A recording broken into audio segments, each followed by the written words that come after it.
The second reason is that the Lord of the world sent Mustafa.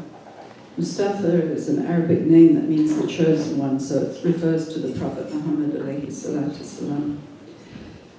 The Lord of the world sent Mustafa to the creatures, and at that time the creatures were of three groups.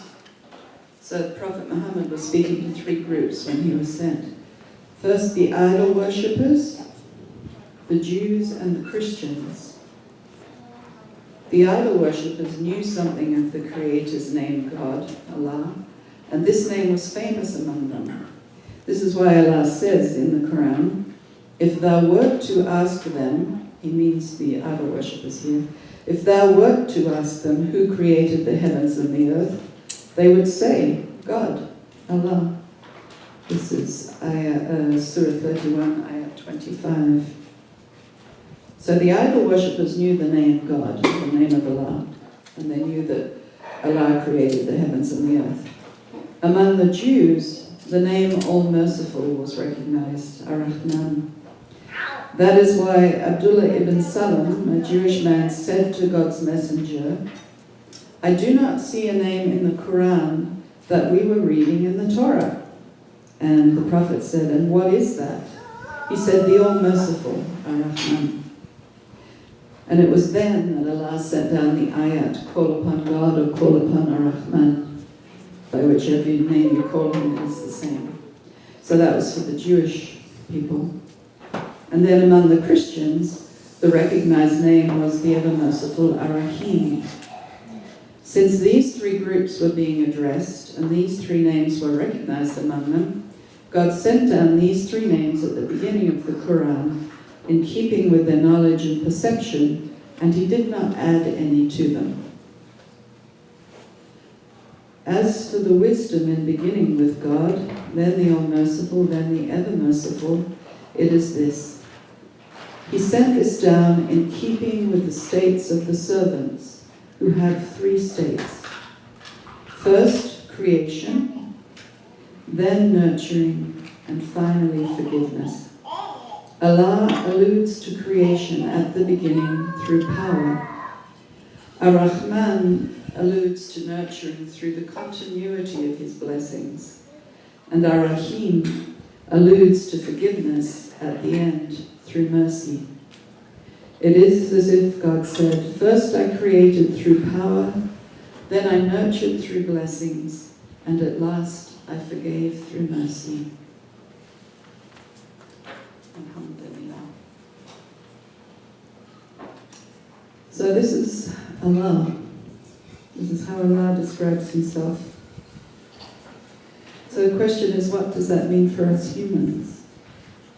If this is how Allah describes himself, what does that mean for us? Any ideas?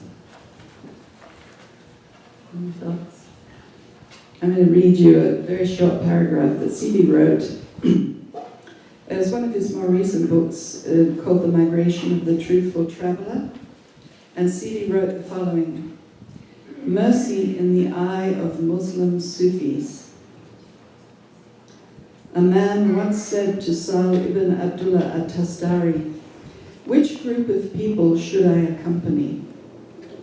At-Tastari replied, the Sufis, because they are not judgmental or prejudiced, and they have an explanation for every action which always excuses people.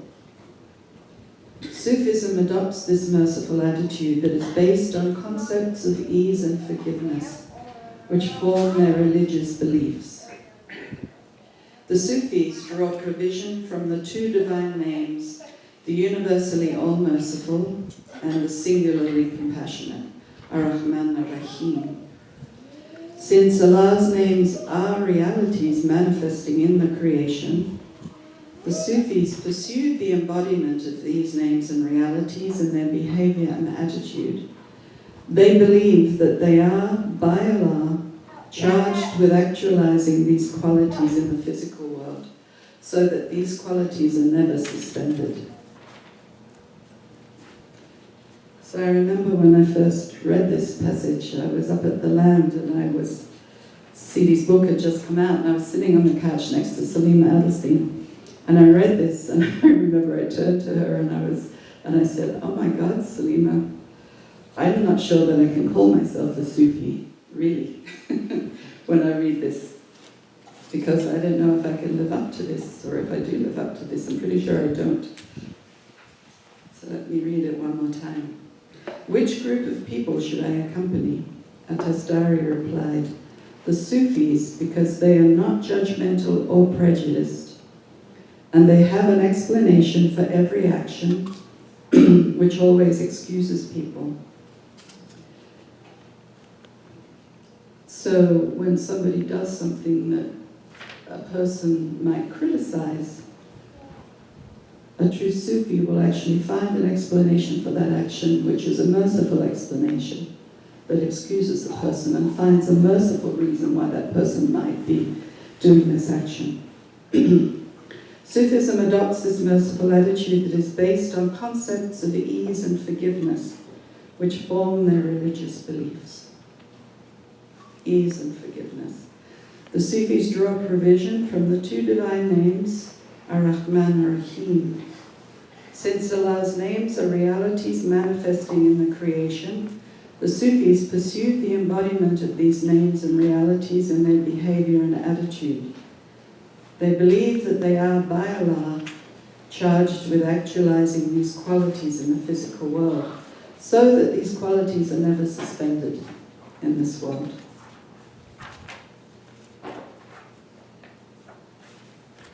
So the question is, how do we reach that? How do we reach that state? Come on, I'm wanting an answer. Yes. Do you want me to run the mic? We have a... Oh, yeah. If you have one, or do you? No, we only need have to run that this one. Oh, okay. You need to run this one? No, we don't. Maybe she can talk loud. Okay, I'll repeat. Yes. It's been my experience that I've never reached any state, but Allah has nudged me. Yes. Sometimes Yes. quite hard toward a state that I was grateful for later. Alhamdulillah. So Allah has nudged you into a state you were grateful for later. Exactly, we're under the fingers, the two fingers of Ar-Rahman, so we're always under the qualities. So in one sense, it's not us moving us, it's not us walking us, it's Allah walking us.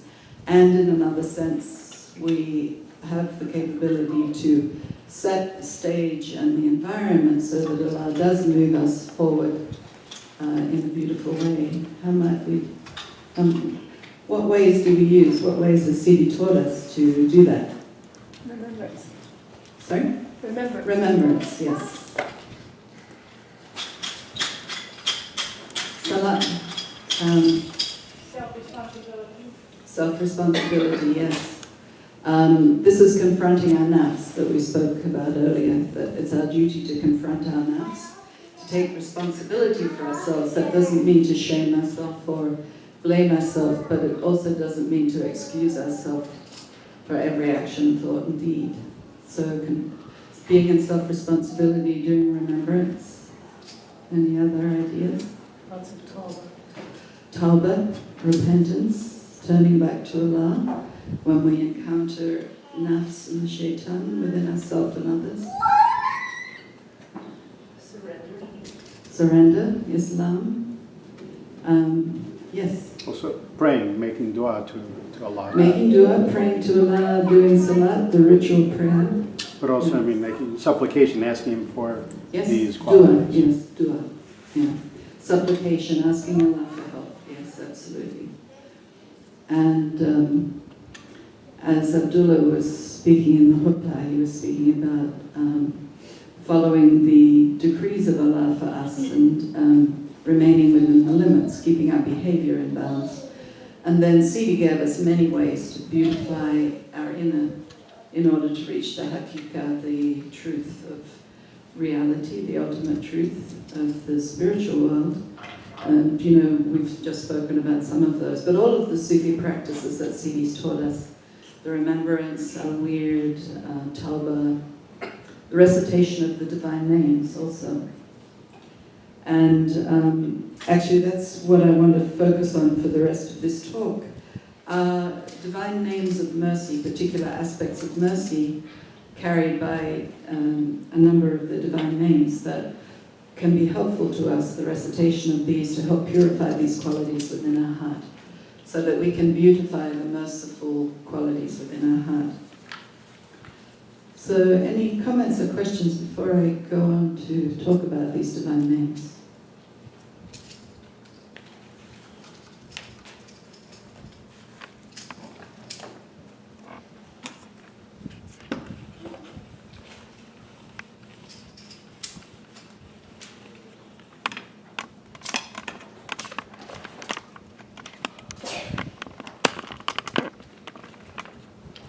So the first two, of course, are Ar-Rahman Ar-Rahim.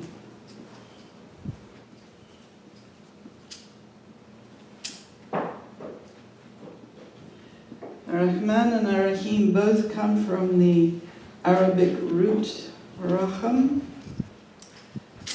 from which come many meanings, including womb,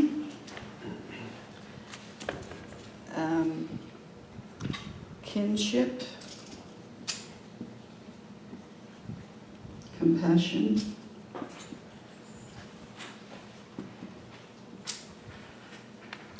and sympathy.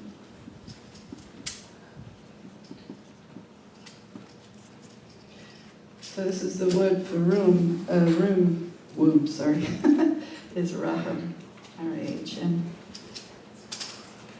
And actually, the word for death also comes from this. The word mahum, which comes from this root, is used to refer to a dead person. So it's someone upon whom Allah has,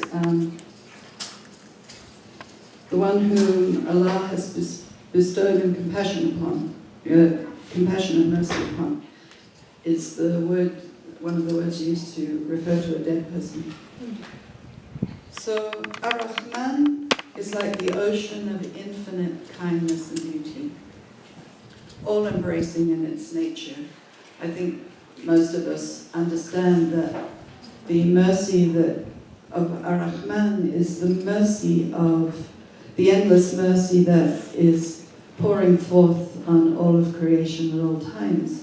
It's like the light of the sun. It falls upon everybody without exception. And the world comes into being through Ar-Rahman.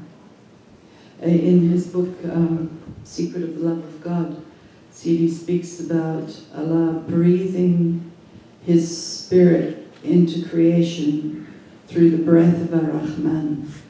He breathed life into creation through the breath of Ar-Rahman. So all the conditions for life on this earth come about through endless mercy and tenderness. Ar-Rahman is the hidden, eternal, all-pervading mercy, while Rahim is the unlimited outer expression of that and manifestation of this quality in this world. It's the outer expression of it. So, as I said, both roots come from the Arabic. Both words come from the Arabic root raham, which means womb, kinship, compassion, and sympathy, and death itself, a dead person. That word also comes from the same root. If you repeat Ar-Rahman 100 times during the night, this will bring clear memory, awakes consciousness, and frees us from worries and cold-heartedness towards ourselves and others. Repeating Ar-Rahman 10 times after each prayer also widens your heart so that you can perceive the wonders around you and the beauty within you. Repeating Ar-Rahim turns an enemy into a friend. It's a useful one, bringing peace and calmness to your body and soul.